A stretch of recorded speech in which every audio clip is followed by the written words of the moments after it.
시편 46편과 로마서를 연결해서 너희는 가만히 있어 하나님께 말지어다로 나누려고 하는데요. 성경의 많은 책들이 신앙의 역사, 신앙의 위대한 인물들한테 영향을 줬지만 특별히 어거스틴한테 영향을 준 책이 있다면 그 중에 하나는 로마서입니다. 아구스틴이라고 부르는 이 어거스틴은 어떤 삶을 살았는지 조금은 아실 겁니다. 믿는 부모, 어머니 밑에서 태어났지만 여러 가지 방황을 하죠. 10대 모든 대부분의 사람들이 인생의 의미와 진리를 찾아서 방황하듯이, 그래서 집을 떠나서 완이교에 빠지기도 하고, 내지는 또한 여자를 만나서 결혼도 안 하고 10대에 아이를 낳는 그런 일들, 그런 과정을 겪습니다. 그럼에도 불구하고 어거스틴도 마찬가지 우리 모든 사람들 듯이 마음속에 인생의 의미와 진리가 뭔가를 찾습니다. 어느 날 어떤 정원에 앉아서 묵상하고 있을 때 귀에 이런 말이 들리죠. 아이들의 노래 속에 택해서 읽어라, 택해서 읽어라고 하는 어린아이의 노래가 있습니다. 어떤 신의 음성으로 깨달은 어거스틴이 옆에 있는 성경책을 펴서 엽니다. 펴서 읽은 구절이 바로 로마서 13장 13절 14절입니다. 이렇게 기록되어 있습니다. 낮에와 같이 단정히 행하고 방탕하거나 술 취하지 말며 음란하거나 호색하지 말며 다투거나 시기하지 말고 오직 주 예수로 옷 입고 정욕을 위하여 육신의 일을 도모하지 말라. 정욕에 육신의 정욕을 따라 살았던 삶을 신의 음성으로 깨닫고 그날로 새로운 삶을 살아갑니다. 그래서 위대한 기독교 역사 속에 하나의 획을 긋는 역할을 한 것이 로마서입니다. 또 다른 사람을 생각한다면 그것은 마틴 루터입니다. 종교개혁에 관한 마틴 루터는 아버지가 광부였고요. 그 광부로 해서 돈을 번 광산업을 통해서 돈을 법니다. 광산업으로 돈을 버니까는 집안이 조금 비천하니까 집안을 자식들을 통해서 집안을 좀 명문 가문으로 만들길 원합니다. 그래서 그 아들이 어디에 가길 원하냐면은 그 당시에 명문 가문으로 가는 코스 중에 하나인 변호사가 법률을 공부하기를 원합니다. 나름대로 집안이 미천했기 때문에 자녀를 통해서 뭔가 새로운 가문을 만들기 원하니까 이 아버지는 자녀들을 채찍으로 사정없이 잘못할 때마다 때렸습니다. 그렇기 때문에 이 마틴 루터는 삶 속에서 하나님 하면 그 육신의 아버지를 떠올릴 수밖에 없고, 무서운 하나님, 뭔가 잘못하면 언제나 징계한 하나님으로 기억되는 것이 하나님입니다. 어느 날 광야에 갔다가 다시 대학의 친구와, 가장 친한 친구와 학교로 돌아가는 길에 여러분 아시겠지만 벼락이 내려서 같이 가던 친구를 그 자리에서 벼락이 맞아 죽습니다. 죽음의 공포를 눈앞에서 경험한 루터는 살려주시면 대부분의 우리들이 하듯이 하나님 일을 하겠습니다라고 결단을 하고, 그렇게도 아버지의 반대를 듣고 수도사의 길을 갑니다. 수도사의 길을 가면서 루터를 사로잡은 질문들은 한 두 가지가 있습니다. 바로 이 죄의 문제입니다. 죄의 문제. 그리고 내가 하나님 앞에 택함받은 존재인가 아닌가, 이 질문이 끊임없이 따라다닙니다. 그래서 그 당시에 카톨릭이 가르쳐준 대로 고행과 선행과 이런 걸 통해서 선행을 하면, 고행을 하면 구원받는 조건이라고 하는 그 당시에 그 가르침대로 따라서 하지만 마음에 있는 이 죄의 문제, 하나님 나라를 지키는가, 이 문제는 여전히 해결되지 않습니다. 그러다가 신학 박사가 돼서 성경을 가르치면서 이 로마서를 공부합니다. 로마서를 준비하는 속에서 그를 사로잡은 것, 그리고 그의 삶을 변화시킨 것이 바로 로마서 1장 17절입니다. 복음에는 하나님의 의가 나타나서 믿음으로 믿음에 이르게 하나니 기록된 바 오직 의인은 믿음으로 말미암아 살리란 것 같으니라고, 이 한 구절이 그동안 짓눌려 있던 죄에서 해방받는 전환점이 되고, 그리고 종교개혁으로 나서게 되는 그런 계기를 맞이합니다. 그렇다면 로마서와 나는, 로마서 여러분은 어떤 관계가 있는가라고 질문을 던지면 여러분 어떻게 생각하십니까? 저한테는 개인적으로 로마서는 참 뜨거운 감자, 로마서는 참 뭔가 다가가기 어려운 책으로 남아있습니다. 신학을 가르치는 사람이기 때문에 석사에서 논문을 요한계시록 가지고 썼습니다.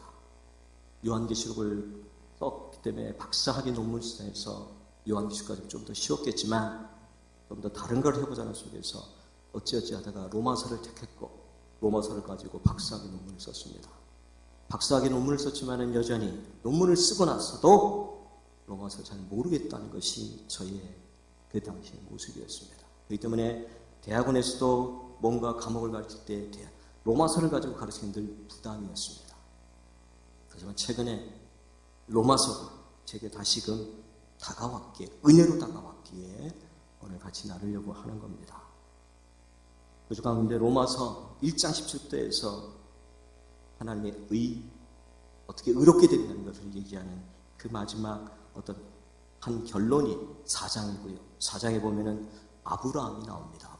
아브라함이 어떻게 믿음으로 의롭게 된다는 것이 나오는데 4장 2절부터 보면은 행위라는 것이 강조가 되고 있습니다. 그 행위는 뭐냐? 그는 자랑하는 거고 그리고 그것은 일하는 것이고 일하기 때문에 보수받는 거라고 얘기를 하고 있습니다.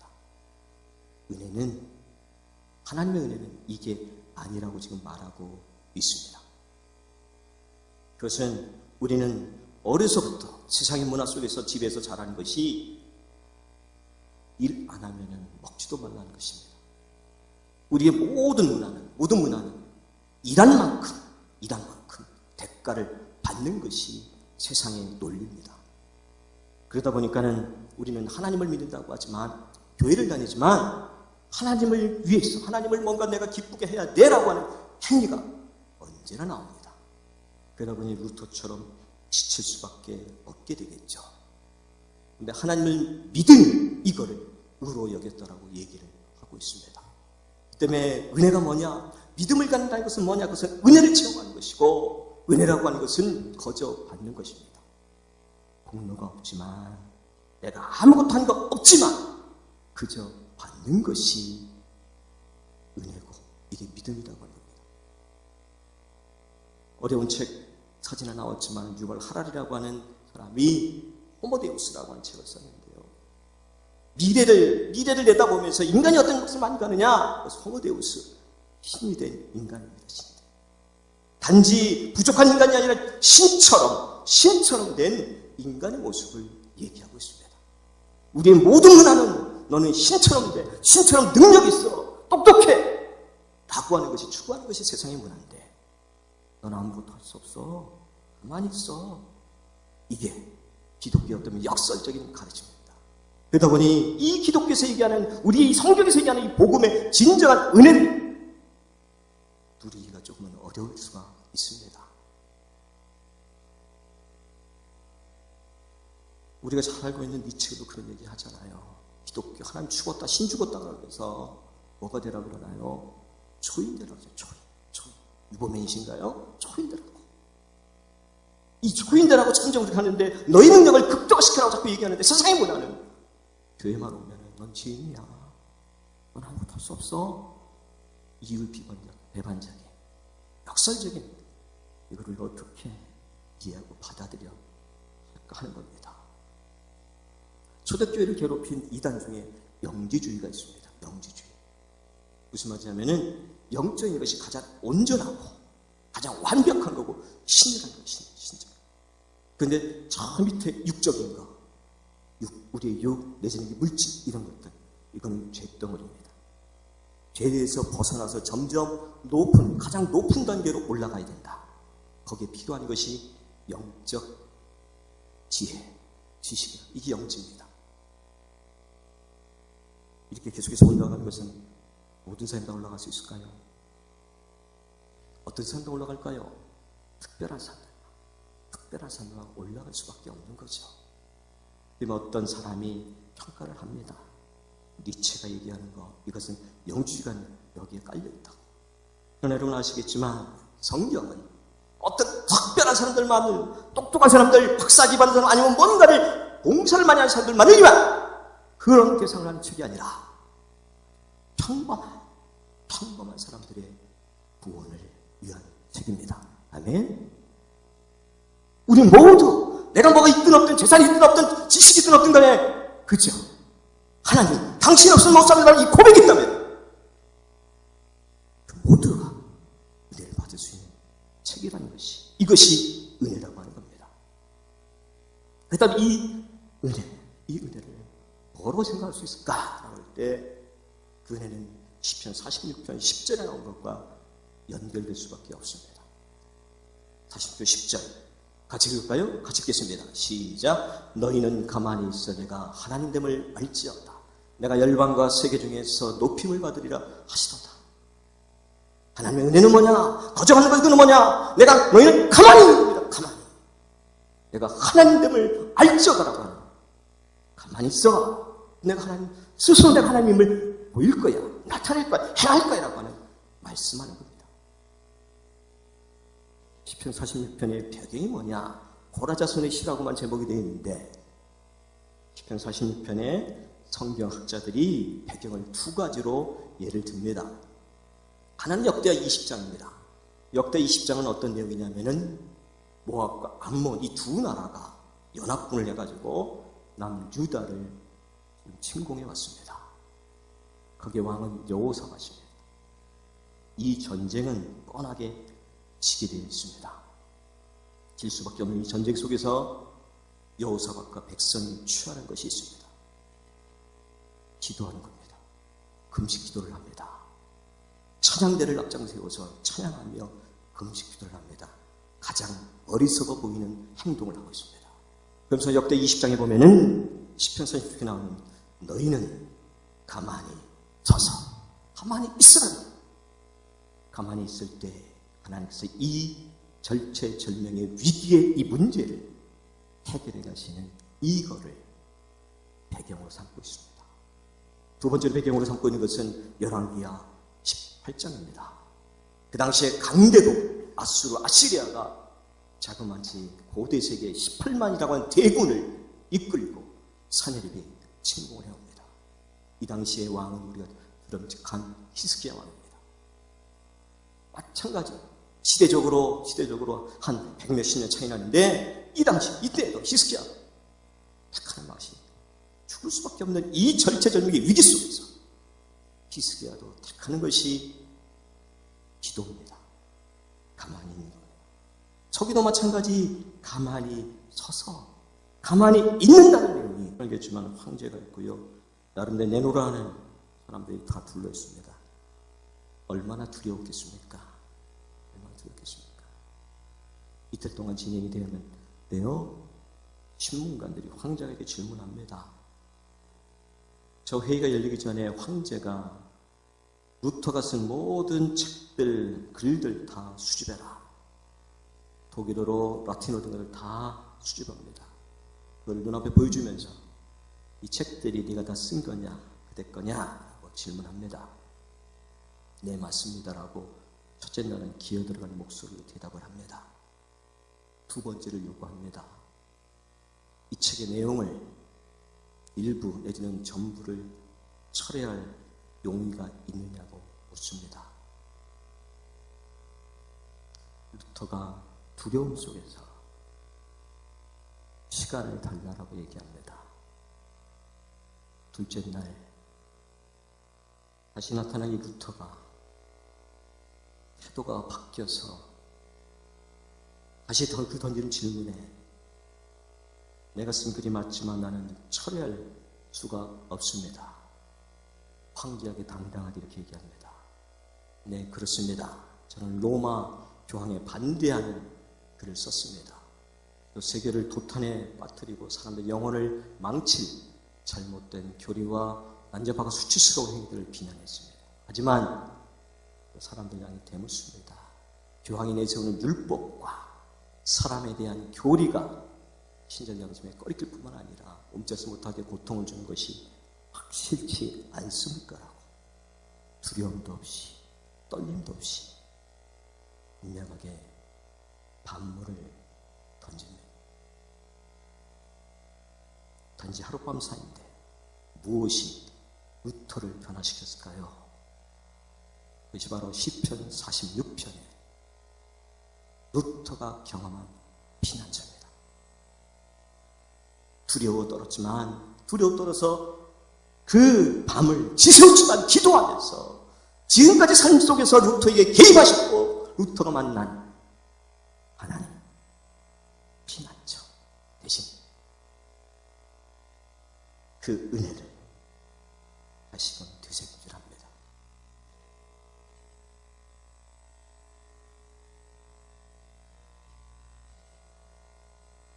성경 보실까요? 성경 46편 10편 46편 7절에 보면은 이렇게 되어 있습니다. 만군의 여호와께서 우리와 함께 하시니 야곱의 하나님은 우리의 피난처시로다. 이 표현이 11절에 한 번 더 나오고 있습니다. 제가 여러분 묻고 싶은 것은, 저한테 물어야 될 것은, 같이 우리 물어야 될 것은 피난처입니다. 피난처가 있는가 하는 겁니다. 삶과 신앙의 절체절명의 위기 속에서 모든 것을 다 내려놓고 포기해야 될 그 상황에 놓일 때 여러분에게 피난처가 있는가 하는 겁니다. 피난처는 장소도 될 수 있고요. 시편 46편을 보면은 장소만에 국한되지는 않습니다. 7절 읽은 대로요. 우리와 함께 하시니 야곱의 하나님은 우리의 피난처시라고 얘기하고 있습니다. 야곱의 하나님은 어떤 하나님인지 아시지 않습니까? 이건 한 개인의 하나님도 하고 이스라엘의 전체 역사 속에 함께 하신 하나님 아닙니까? 부모를 고향을 떠나서 그 머나먼 여정 속에서 자기의 머리 가지고 살아보려고 했던 이 야곱의 개인의 삶 속에서 그가 만난 하나님, 그리고 그 야곱의 하나님의 신앙이 이어지면서 이스라엘 전체 역사 속에서 함께 하시는, 위기 때마다 함께 하시는 그 하나님을 알기에 그걸 가지고 얘기하고 있습니다. 그게 피난처라고요. 적어도 우리는 분명히 피난처가 있는 거라는 이 고백에, 이 질문 앞에 우리는 고백해야 할 줄 압니다. 예, 제 인생의 신앙의 위기 속에서 만난 하나님의 은혜가 있습니다라고 고백할 수 있기를 간절히 바랍니다. 이 피난처와 너희는 가만히 있는 것은 출애굽기 14장에서도 볼 수가 있습니다. 출애굽기 14장은 어떤 장면인지 잘 아실 겁니다. 10가지 재앙 이후에 바로가 이스라엘 백성을 내쫓았지만은 심경의 변화를 거서 이스라엘 백성을 잡으러 군대를 일고 쫓아오고 있습니다. 도망가다 지금 어디가 있는지 아시죠?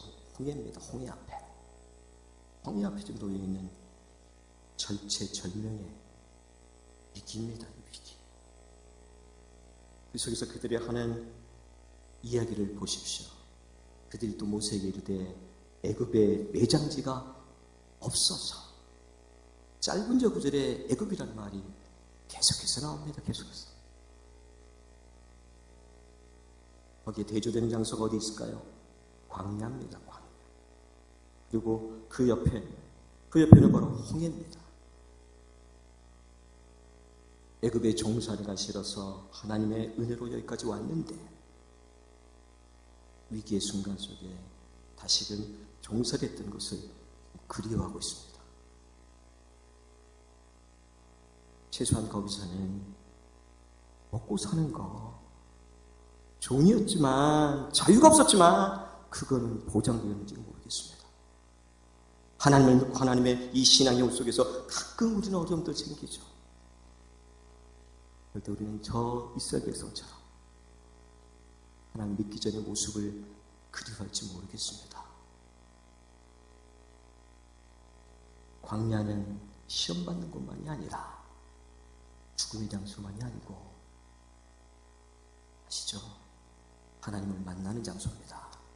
하나님의 은혜를 깊이 있게 체험하는 장소가 광야입니다. 그렇게 이 광야 앞에, 홍해 앞에서 동일하게 요구하십니다. 너희는 가만히 서서 내가 하나님 이름을 알지어다.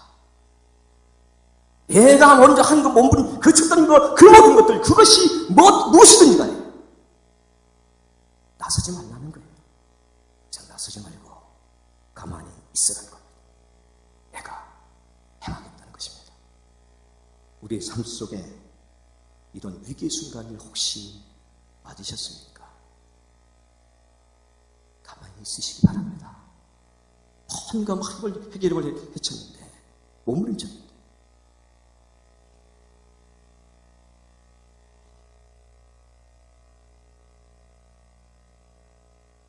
대학에 있으니까요, 저희가 하나님을 만나고 경험하고 전하는 곳은 대학입니다. 학교입니다. 대충 아시겠지만 2년 반 동안 학교에 어려움이 있었습니다. 불합리하게 재임력이 탈락된 동료 교수들 몇 군데, 그분들의 초창기의 모습, 그분들의 절망, 분노, 억울함을 지금도 잊지 못합니다. 그 순한 사람들이 너무너무 억울하고 답답하니까 꿈을 꿉니다. 그 착한 사람들이 꿈속에서 자기를 그렇게 만든 사람들을 복수하는, 죽이는 꿈을 꾸는 거예요. 그 꿈에서 깨어나고선 내가 왜 이렇게 망가지지라고 하나요? 2년여가 되고 다 이제는 그분들이 복직이 됐습니다. 하나님에 대해서, 신앙에 대해서, 인생에 대해서 더 단단해진 그분들의 삶의 고백을 드리면서 너희는 가만히 있어. 너희는 가만히 있어. 내가 하나님 때문에 알지어다. 네가 하나님을 어떻게 알고 만났는지 모르지만 가만히 있으라고 얘기를 하고 있습니다. 동영상 틀어주시겠어요? 너희는 가만히 있어. 하늘을 알지어라는데요, 여러분의 삶 속에서 절체절명의 위기 속에 하나님을 만난, 가만히 있음으로 하나님을 만난 경험이 있다면 되새김질 하시고요.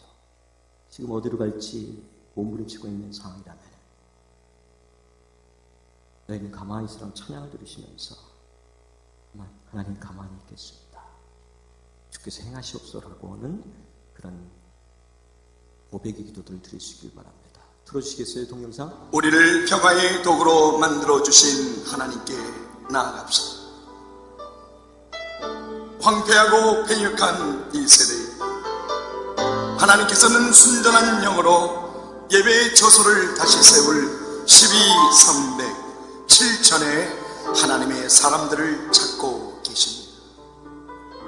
생명을 들여 복음을 증거한 주님의 12사람, 하나님의 일을 위하여 준비된 기도원의 300용사, 바알에게 무릎을 꿇지 않는 순결한 7천인자, 이제 거룩한 결단으로 우리의 삶을 하나님께 온전히 드려야 합니다. 주님은 이제 곧 오십니다. 영광 중에 오실 하나님, 많이 주를 기다리는 12,300, 7천의 하나님의 사람들, 이제 일어나 열방을 향하여 선포합시다. 너희는 가만히 있어. 주가 하나님 됨을 알지어다.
기도하시겠습니다. 아버지 하나님, 하나님께 뭔가를 해야지만이 하나님의 은혜를 베푸시고 우리를 인정해 줄 것처럼 몸부림칠 때가 있습니다. 절체절명의 위기 속에 놓일 때도 있습니다. 주님, 그럴 때 주께서 우리에게 명하십니다. 너희는 가만히 있어. 내가 하나님을 알지라고 말씀하십니다. 홍해 앞에 선 이스라엘 백성들이 그리고 신앙의 역사 속에서 만났던 하나님의 백성들이 내가 너는 가만히 있어 하나님을 안 이 신앙의 은혜들이 경험들이 있습니다. 바라옵기는 우리의 삶 속에 위기 가운데 있다면 가만히 있어서 하나님이 행하시는 진정한 하나님의 은혜를 경험하게 도와주십시고 그 은혜에 입각해서 행할 수 있도록 우리의 신앙을 일산교회를 기억하시고 축복하여 주시옵소서. 예수 그리스도 이름으로 기도했습니다. 아멘.